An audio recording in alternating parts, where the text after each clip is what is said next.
Caifás. Bom, esse nome geralmente já traz à mente a imagem de um vilão, certo? Mas e se a gente olhasse para ele de um jeito um pouco diferente? Não só como uma figura religiosa, mas como um político? Um mestre da estratégia que teve que fazer um cálculo arriscadíssimo com o destino de toda uma nação nas mãos. As decisões dele, bem, elas mudaram o mundo para sempre.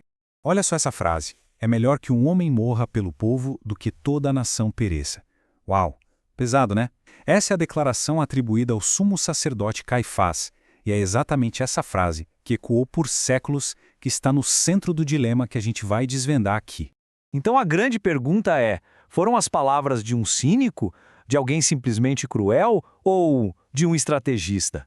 Para a gente entender essa decisão, a gente precisa fazer uma viagem no tempo.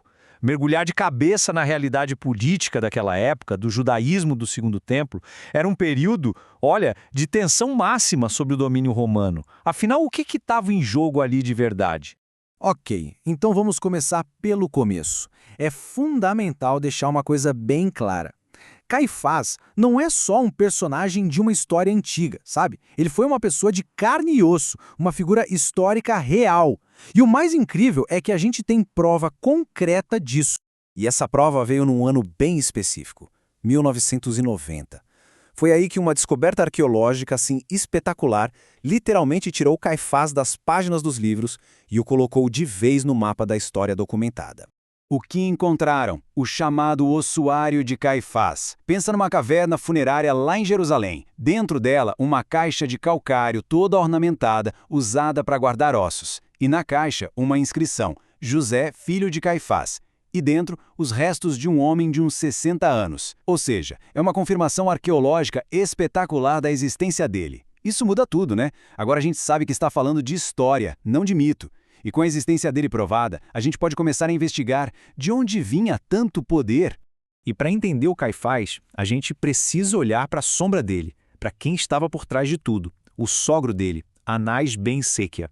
Pensa nele como verdadeiro chefão, o patriarca de uma dinastia que, olha, controlava o templo com mão de ferro. Era um negócio de família. Dá uma olhada nessa linha do tempo.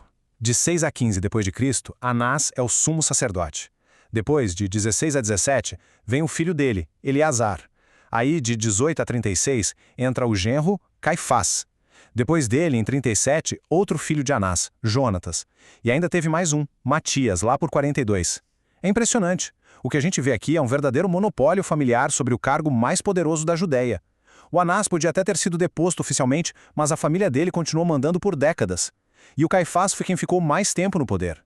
E o poder deles não era só espiritual, não. Longe disso. Eles controlavam um império econômico. Pensa assim, tinha um imposto de meio ciclo que todo homem judeu adulto no Império Romano tinha que pagar todo ano. Tinha as ofertas voluntárias, as doações que o povo deixava no templo, que na prática funcionava como um banco central. E claro, o comércio sacrificial.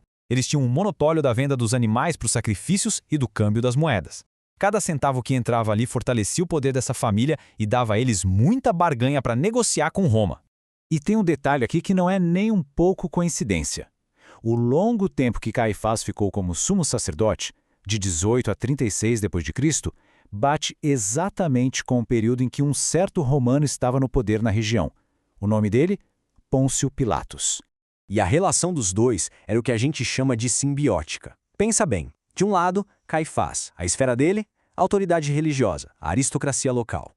O objetivo? Manter a estabilidade, preservar o sistema do templo e toda a riqueza que vinha com ele. Do outro lado, Pilatos, a esfera dele, o poder militar, o Império Romano. O objetivo? Manter a ordem, evitar rebeliões e garantir que os impostos fossem coletados. Não era amizade, era puro interesse. Os dois precisavam um do outro para manter a Judéia, que era super instável, sob controle. E agora a gente chega no ponto central, o cálculo de Caifás. Para entender isso, é preciso imaginar a Judéia do primeiro século como um verdadeiro barril de pólvora. A todo momento surgiam movimentos messiânicos, líderes populares, e cada um deles tinha o potencial de ser a faísca que acenderia o pavio da revolta contra Roma. Então, se coloque na pele de Caifás por um momento. Um líder carismático que conseguia inflamar as massas, isso não era só um problema teológico para ele. Era uma ameaça direta, existencial, a todo o sistema que garantiu o poder da classe dele e a paz frágil da nação. porque todo mundo ali sabia o que acontecia quando uma revolta saía do controle. A resposta militar romana vinha com tudo, de forma devastadora. E é exatamente aqui que a gente volta para aquela frase do começo. Com todo esse contexto, a frase "é melhor que um homem morra pelo povo" deixa de soar só como crueldade, né? Ela se transforma num cálculo político. Frio, pragmático, mas um cálculo. Na cabeça de Caifás, a vida de um homem era o preço que precisava ser pago para evitar uma guerra que seria catastrófica para todo mundo. E no curto prazo, quer saber? O cálculo pareceu funcionar. A paz foi mantida, o sistema foi preservado, tudo parecia sob controle. Mas a história tinha uma ironia bem amarga guardada. Porque olha o que aconteceu. Em 36 d.C., Caifás é tirado do poder. Aí vem uma geração de paz, uma paz bem frágil. E então, em 70 d.C., acontece o impensável. O Templo de Jerusalém é totalmente destruído pelas legiões romanas. É uma ironia trágica, não é? A mesmíssima catástrofe que Caifás tentou evitar sacrificando uma pessoa aconteceu do mesmo jeito, só que 34 anos depois que ele saiu do cargo. Isso nos ensina uma lição bem dura sobre os limites do cálculo político na história. No final das contas, a escolha pragmática dele conseguiu, no máximo, adiar o inevitável. Não foi capaz de mudar o rumo da história que já caminhava para a destruição. O que essa história toda de Caifás nos mostra é algo fascinante, como os grandes eventos da história são, na verdade, moldados por decisões de pessoas, com motivações complexas, agindo sob uma pressão gigantesca. Isso nos deixa com uma pergunta que ecoa até hoje. A história poderia ter sido diferente?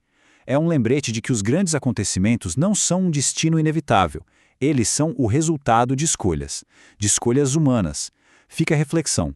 O que teria acontecido se a escolha lá atrás tivesse sido outra? Bom, se essa análise profunda que conecta a história e fé fez sentido, se abriu novas perspectivas, então tem um convite. É só procurar e se inscrever no canal Raízes do Sinai lá no YouTube para continuar recebendo esse tipo de conteúdo e não perder nada do que vem por aí.